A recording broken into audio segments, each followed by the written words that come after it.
Mesdames, Mesdemoiselles, Messieurs, amis du football, bonsoir. Ici Michel Drucker qui vous parle en direct depuis Salonique, capitale de la Macédoine, deuxième ville de Grèce après Athènes, située à 512 km exactement d'Athènes, qui est d'ailleurs assez proche de la frontière bulgare et de la frontière yougoslave, puisque Salonique se trouve en effet à 170 km de Skopje, c'est-à-dire tout proche de la frontière yougoslave, et à moins de 200 km de Sofia, la capitale de la Bulgarie.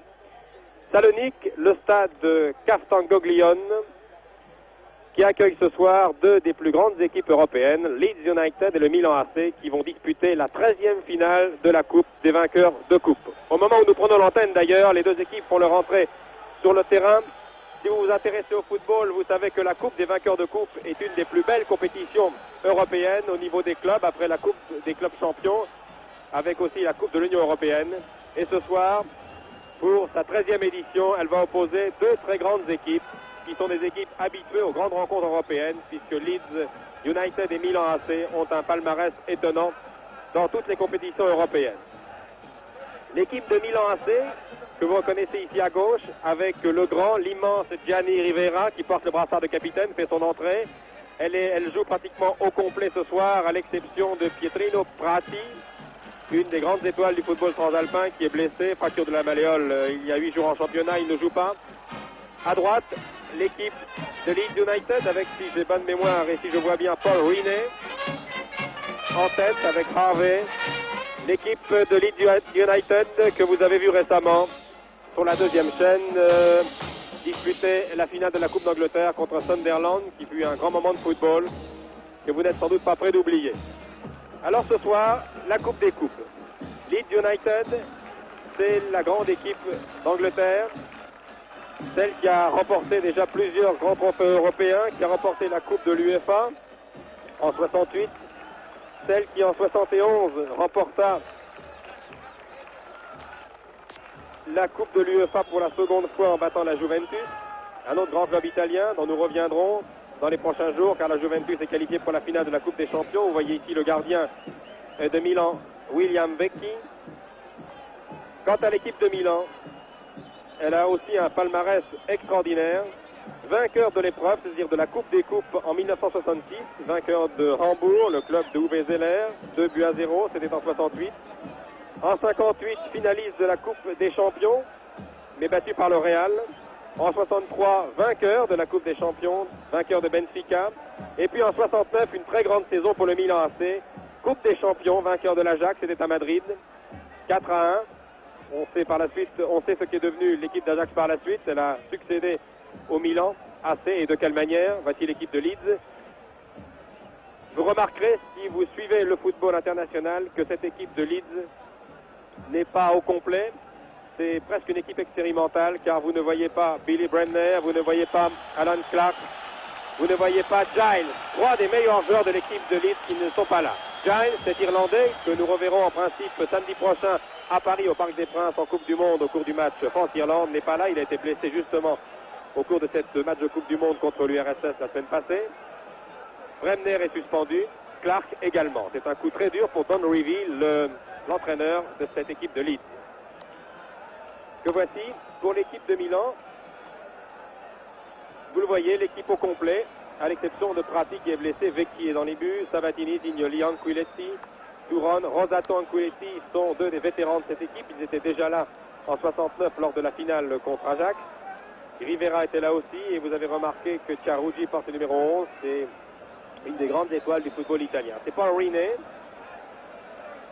ainsi que ses camarades, qui est présenté aux officiels, qui sont au nombre de 5. Il y a M. Franchi, le président de l'Union européenne de football. Il y a M. Marx, le vice-président. M. Bangerter, secrétaire général de l'Union européenne de football. Il y a un Français que vous apercevrez peut-être dans les tribunes, c'est M. Jacques Georges, l'ancien président de la Fédération française de football, qui est délégué de l'Union européenne et qui est le président de la commission des compétitions européennes. Il y a également dans les tribunes, je pense que la caméra du réalisateur grec vous montrera tout à l'heure, Madame Papanopoulos, la femme du Premier ministre grec, ainsi que le ministre des Sports grec. Voilà pour les officiels. L'arbitre, les arbitres, tous les trois sont grecs. Au centre, M. Christer Michas, un homme de 44 ans, assisté de M. Kastoras et de M. Slatanos. Arbitrage grec. Le public, on ne peut pas dire que le public est grec à 100%, car de très nombreux Italiens sont venus en quart. L'Italie n'est pas tellement loin. Encourager l'équipe de Milan, qui est en phase de remporter le championnat d'Italie, mais ça n'est pas encore joué. Il reste une journée et 3 clubs se tiennent dans un mouchoir, Milan, Juventus et Lazio, alors que Leeds a terminé le championnat d'Angleterre la semaine passée à la 3e place, à 7 points de Liverpool, le champion, qui va disputer et qui dispute actuellement la Coupe de l'Union Européenne, vainqueur 3-0 au match aller. Mike Jones, les joueurs de Leeds, je pense que vous les avez encore en mémoire si vous avez suivi avec Michel Drey samedi dernier la finale de la Coupe d'Angleterre. Vous les connaissez. Vous ne reconnaîtrez pas, bien sûr, Bremner qui n'est pas là, Clark et Giles non plus, ainsi que Jackie Charlton qui a pris, vous le savez, sa retraite à 38 ans et à qui on a d'ailleurs organisé un jubilé très émouvant la semaine passée. Paul Riney, numéro 2, capitaine de l'équipe. Je vous dis tout de suite que, contrairement à ce que vous pouviez attendre, il ne fait pas beau ce soir à Athènes. Il a fait très beau en Grèce aujourd'hui et hier, mais depuis 1 heure, le temps s'est gâté, la température est de plus en plus fraîche et surtout, l'orage menace, alors que la pluie vient de faire son apparition. Et surtout, et c'est important en football, il souffle un vent très violent sur le stade de Salonique depuis une demi-heure, et le vent, vous savez, en football a son importance. Le numéro 10 de Leeds, c'est Gray. Mais ça n'est pas Eddie Gray, c'est Frank Gray qui n'a que 19 ans, qui fait son apparition dans les grandes rencontres européennes. C'est le frère d'Eddie Gray que vous aviez vu pour la première fois sur les écrans à l'occasion d'une extraordinaire finale de la Coupe d'Angleterre entre Leeds et Chelsea il y a quelques années. Gray est blessé. Que de coups durs pour Don Revie et pour l'équipe de Leeds, qui, comme à son habitude, court plusieurs lèvres à la fois, qui a été battu cette année en finale de la Coupe, vous n'avez pas oublié, par Sunderland. C'est une énorme surprise, et qui n'a pas remporté le championnat cette année, battu par Liverpool et Arsenal. Voilà les deux équipes présentées. Difficile de faire un pronostic. Les Italiens du Milan AC ont fait une excellente saison. Voici Rivera, une des grandes étoiles depuis 10 ans du football italien. Le gardien, Vecchi, qui a succédé au grand Cudicini. Il faut dire que toutes les grandes vedettes il y a quelques années, des finales d'il y a 5 ou 6 ans, disputés par le Milan AC, ont été remplacés. Sormani, Amrin, Maldera, Cudicini et Nestor Combin, qui doit sans doute regarder ce match à la télévision chez lui à Metz. Je dis tout de suite à Nestor que ses ex-camarades du Milan AC m'ont demandé de ses nouvelles au vestiaire il y a quelques minutes. Eh bien, tous ces grands joueurs ont été remplacés. Il ne reste que Rivera, Canchiluetti, que Rosato de la grande équipe de Milan. Mais ils ont été remplacés par de remarquables joueurs, car ce n'est pas par hasard si le Milan AC est actuellement en tête de son championnat difficile à une journée de la fin. Le coup d'envoi vient d'être donné par monsieur Mijas, le Leeds United. Maillot blanc à gauche de votre écran, maillot sombre à droite, l'équipe du Milan AC.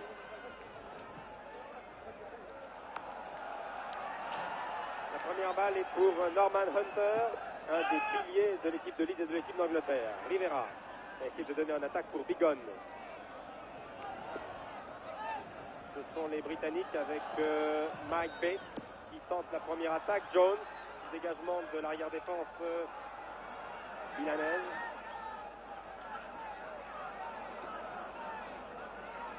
Et Dignoli, Giulio Dignoli.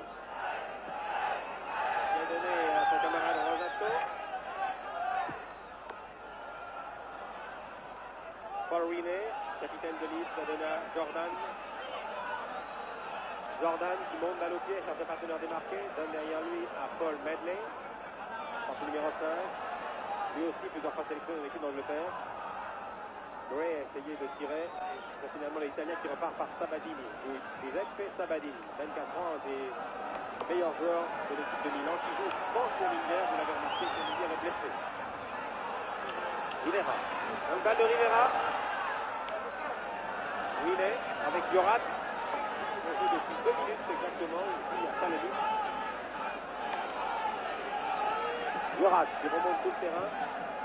Redonne à son capitaine Riney. Encore Yorat. Tente sa chance de loin. Et avec le vent qui souffle en tourbillon, en rafale, Yorat n'a pas pu tromper l'excellente défense du Milan. Également de Vecchi. Et la pluie monte maintenant. De plus en plus serrée.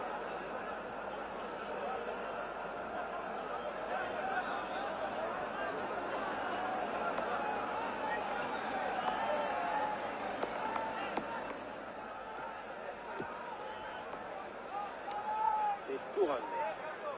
Touron qui remplace Snellinger. Il y a tout prendre qui est fait. Intervention de Gray. Et c'est Paul Medley qui va chercher un partenaire. Je vous rappelle, mais vous le savez, car vous connaissez le règlement si vous vous intéressez aux Coupes d'Europe. En cas d'égalité à la fin du temps réglementaire, une prolongation de 2 fois un quart d'heure serait jouée. Et si à la fin de cette prolongation, les deux équipes étaient égalité, attention à cette attaque de Bigon. Se pénètre, un peu trop violent. Le match serait rejoué le 18, c'est-à-dire dans 2 jours, sur ce même terrain de Salonique. Coup franc dangereux. Je regarde les drapeaux, le vent n'est pas particulièrement favorable à l'équipe de Milan. Souffle en rafale, tourbillonne, je vous l'ai déjà dit. C'est Gianni Rivera avec Gianluigi qui vont sans doute combiner de la meilleure façon possible pour inquiéter le gardien Harvey. C'est très dangereux, 18 mètres à peu près. Tir de Gianluigi et but. Tir de Gianluigi et but avec la complicité du montant gauche. Premier but, c'est important. 3e minute de jeu, Milan ouvre la marque. 3e minute, à l'issue d'un coup franc. Très bien tiré par l'ailier Gianluigi. Le public siffle, a vu le replay. Eh oui, Harvey a bien touché la balle, mais le montant gauche du but de Leeds a renvoyé au fond des buts.